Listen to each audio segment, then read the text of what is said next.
Hi friends, welcome to Mastercraft Tamil. இன்றைக்கி வந்து நம்ம சூப்பர் சஸ் அந்த கேம் ப்ளே மட்டும் பார்க்கணும். லைக் அமாங் அஸ் மாதிரி இருக்கும் இந்த கேமு. உங்களுக்கு தெரிஞ்சிருக்கும், இருந்தாலும் நான் சொல்கிறேன். இதில் 10 பேர் இருப்பாங்க. ஒரு ஃபேஸ்புக்கில் 10 பேர் போய்கிட்டு இருப்பாங்க. அதில் 2 பேர் வந்து கொலையாளி, அதை கண்டுபிடிக்கணும். 3ஆவது வந்து நியூட்ரல்னு ஒரு கேரக்டர் இருப்பாங்க. அது ஃபர்ஸ்ட்டும் ஜெயிக்காமல் க்ரூமெட்ஸும் ஜெயிக்காமல் இருக்கிறது தான் நியூட்ரல். இப்போ மேட்சை ஸ்டார்ட் பண்ணி போயிட்டோம். நமக்கு என்ன ரூல் கிடைக்க போகுதுன்னு தெரியல. லைவ் போடலான்னு இருக்கேன் காய்ஸ். லைவு 8 மணி இல்லை 6 மணி போடலான்னு இருக்கேன். ஈவினிங் அந்த மாதிரி 2 மணி நேரம். இப்போதைக்கு நம்ம நிஞ்சா கார்டு வந்திருக்கு. நிஞ்சா ரோல் ப்ளே பண்ண போகிறோம் நம்ம. வாங்க காய்ஸ், வாங்க. மீட்டிங் ஏரியாவில் ஃபுல்லாக அவங்க வாய்ஸ் கேட்டுருக்காது. நான் மியூட் பண்ணிட்டேன் அவங்க வாய்ஸையும் சேர்த்து. நீங்கள் எங்கூட ப்ளே பண்ணணுன்னா சார் சந்தோஷ் 280 போட்டிங்கன்னா வந்துடுவேன். அதில் ஃப்ரெண்ட் ரிக்வெஸ்ட் கொடுத்து வைங்க. வாங்க போகலாம். கேம் சவுண்டு உங்களுக்கு கேட்குதான்னு தெரியலை, இருந்தாலும் நான் பார்க்குறேன் என்னான்னு. கரண்டை பிடுங்கி விட்டாச்சு. கரண்டை பிடுங்கி விட்டோன்னே போய் அவனையாவது கொலை பண்ணணும். பார்ப்போம். கொலை டவுன்லோட் ஆகிக்கிட்டு இருக்கு. ஓகே, யாரும் வரல, அதனால நம்மளுக்கு பிடிங்கி கட் பண்ணி விட்டு அதுக்குள்ளே நம்ம டீம்மேட் வந்து ஒருத்தனை கொலை பண்ணி போட்டேன். அவன் பாடியை வந்து கண்டுபிடிச்சிட்டாங்க. அப்போது ஒரு மீட்டிங் கொஞ்ச நேரம் நடந்துக்கிட்டு இருந்துச்சு. சேட் தான் நான் பண்ணிக்கிட்டு இருந்தேன் முக்கால்வாசி. இதில் வந்து பெருசாக நான் போடல. பாடி எங்கே கண்டுபிடிச்சிங்கன்னு ஒரு மெசேஜ். அதுக்கு வந்து பிங்கை ஓட் பண்ணுங்கள் அப்படின்னு வந்து இதில் போட்டுக்கிட்டு இருந்தாங்க சேட்டில்.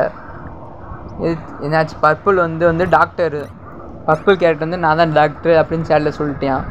அதனால் அவனை வந்து டாக்டர்னு பின் பண்ணி வச்சுருவாங்க, மறந்துடாதீங்க இதை. நம்ம வந்து இப்போதைக்கு ப்ளூ, ஆமாம், ரோஸுக்கு வந்து ஓட் பண்ணிடுவோம். அவன் தானே இது. எப்படி இருந்தாலும் நம்ம தான் இம்போஸ்ட்ரு, அதனால் பிங்க்குக்கே ஓட்டு போட்டுருவோம். நம்மளை யாரும் தெரியாக்கூடாது, நம்ம மேலே எதுவுமே சந்தேகம் வரக்கூடாது இந்த கேமை பொறுத்தவரையும். அந்த மாதிரி பேசி விளாட்றது கேம் தான் அது. பிங்க்கு மேலே இப்போதைக்கு ஓட்டு போட்டாச்சு.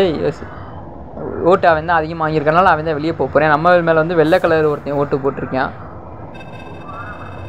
அவன் இம்போஸ்டர் இல்லை, 2 இம்போஸ்டர் இருக்கான். நானும் நம்ம டீம் மட்டும் ஒருத்தர் இருக்கான், அவன் ராக்கி.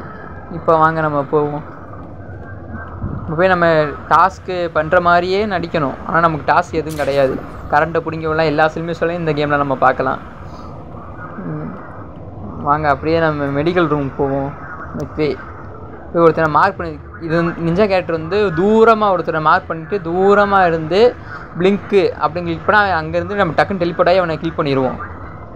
அப்போ வந்து ஒரு 3 செகண்ட்ஸ் ஆர் 4 செகண்ட்ஸ் வந்து நம்ம இன்விசிபிளாக இருக்கும். நம்ம பின்னாடி வந்து க்ரீன் கலரில் வரும். அது வந்துச்சுன்னா அதை ஃபாலோ பண்ணி தான் நம்ம கண்டுபிடிச்சிருவோம். அதுக்குள்ளே வென்ட்டு ஏதாவது பண்ணி நம்ம தப்பிச்சிடணும். அதான் இப்போ இருங்களேன், நான் பண்ணி காமிக்கிறேன். ரேடியோவில் போய் பிளிங்கை கிளிக் பண்ணுறேன், டக்குன்னு டெலிபோர்ட் ஆகி அவனை கேமரா ரூம் சைடு வந்து கிளிக் பண்ணிட்டேன்.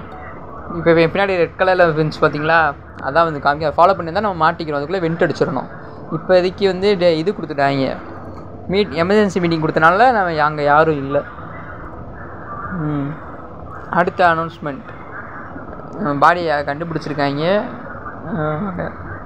பர்பிள் நான் போன தடவை பர்பிள் தான் இதுக்கு கேட்டதுனால அவன் வந்து இம்போஸ்டர் இல்லை. எல்லோரும் அவன் மேலே கொஞ்சம் சஸ்ஸாக இருப்பாங்க, சந்தேகப்படுவாங்க. இப்போ நம்ம ஆரம்பிச்சு விட்டோம்னு வச்சுக்கோங்களேன், அவன் தான் அவளுக்கு இவன் போனதே போய் சொல்லிட்டியான், இவனை இம்போஸ்டராக இருக்கலாம் அப்படின்னு சொல்லி நம்ம பேச்சை கேட்டு எல்லாருமே அவன் மேலே ஓட்டு போடுவாங்க. இதை கொஞ்சம் ட்ரை பண்ணி பாருங்கள். இப்போ வந்து தினம் லைவ் போடலான்னு இருக்கேன். அதுக்கு 50 சப்ஸ்கிரைபர்ஸ் வேணும். அதனால் கொஞ்சம் இதுவரையும் 50 சப்ஸ்கிரைபர் வர வரையும் நான் வீடியோ போட்டு அதுக்கப்புறம் கொஞ்சம் கொஞ்சமாக மைண்ட் கிராஃப்ட்டு அந்த மாதிரி மொபைல் கேம்ஸாக கொஞ்சம் கொஞ்சமாக இப்போ எடுத்து போட போகிறேன். வேறு ஏதாச்சும் கேம்ஸ்னால் நீங்கள் சொல்லுங்கள். இப்போ எங்கே பர்பிள் அதிகமாக ஓட்டு வாங்கி வெளியே போயிட்டான். அவனும் இம்போஸ்டர் கிடையாது, அவன் நியூட்ரல் கேரக்டரும் கிடையாது. யார் நியூட்ரல் தெரியல. அவன் இல்லாதனால நாங்கள் 2 பேரும் இம்போஸ்டர் உயிரோடு இருக்கனால நாங்கள் 2 பேரும் ஜெயிச்சிட்டோம். இந்த மாதிரி தான் நிஞ்சா கேரக்டர் யூஸ் பண்ண முடியும். தெரியாதவங்க தெரிஞ்சுக்கோங்க. எனக்கு உங்களுக்கு முன்னாடியே தெரியும் உங்களுக்கு, இருந்தாலும் சொல்கிறேன். இதுதான் நிஞ்சா கேரக்டர் யூஸ் பண்ணணும்னு. சாம்பிடேஜ் யூஸ் பண்ணிங்கன்னா நிறைய அதில் அட்வான்டேஜ் இருக்குது, நம்ம யூஸ் பண்ணிக்கலாம். கரண்ட்டை கட் பண்ணிடுறது, கதவு மூடுறது, ஆக்சிஜனை கட் பண்ணுறது, அந்த மாதிரி நிறைய வேலை பார்க்கலாம். இப்போ நம்ம MVP ஆஃப் த மேட்ச் வந்துட்டோம். எதுக்கு தான் யூஸ் பண்ண போகிறதில்ல, நம்ம பொட்டி எதுவும் அதில் யூஸாக எதுவும் கிடைக்க போகிறதில்ல. எக்ஸிட் பண்ணிக்கிடுவோம். ஃப்ரீ பாஸில் வந்து 14 லெவல் வந்துட்டு இன்றைக்கி தாங்க இது ஏற்றினேன். அதனால தான் கொஞ்சம் நாளுக்கு முன்னாடி விளாண்டேன், இப்போ தான் ஏற்றினேன். இப்போ வர புதுசாக அப்டேட் வழக்கு ஓப்பன் பண்ணு. என்ன இருக்க போகுது? ரேர் ஒரு ட்ரெஸ்ஸோட கார்டு, ஒரு இந்த ரில் பேட் எதுக்கு யூஸ் பண்ணணும்னு தெரியல காய்ஸ். இது உங்களுக்கு தெரிஞ்ச கமெண்டில் போடுங்க, நானும் தெரிஞ்சுக்கிறேன். இந்த வீடியோ பிடிச்சிருந்தா லைக் பண்ணுங்கள், ஷேர் பண்ணுங்கள், சப்ஸ்கிரைப் பண்ணுங்கள். இங்கே கேம் ஐடி மட்டும் காமிக்கிறேன், அதை பாருங்களேன். கேம் ஐடி தான் சந்தோஷ் 280. அதை போட்டு என் ஃப்ரெண்டுக்கு சொல்லி கொடுங்க. கொடுத்தீங்கன்னா நம்ம 2 பேரும் சேர்ந்து நம்ம கேம் ப்ளே பண்ணலாம். நம்ம ஜாலியாக பேசிக்கிட்டு இந்த மாதிரி ஆடலாம். புதுசாக அந்த சேனலை பார்த்தீங்கன்னா சப்ஸ்கிரைப் பண்ணிட்டு பக்கத்தில் இருக்க பெல் பட்டன் கிளிக் பண்ணி ஆல் ஆப்ஷன் கிளிக் பண்ணிக்கோங்க. நான் வீடியோ போஸ்ட் பண்ணால் உடனே உங்களுக்கு நோட்டிஃபிகேஷன் வந்துடும். ஓகே காய்ஸ், பாய். அடுத்த வீடியோ சந்திக்கணும். உங்கள் மாஸ்டர் கிராஃப்ட் தமிழ்.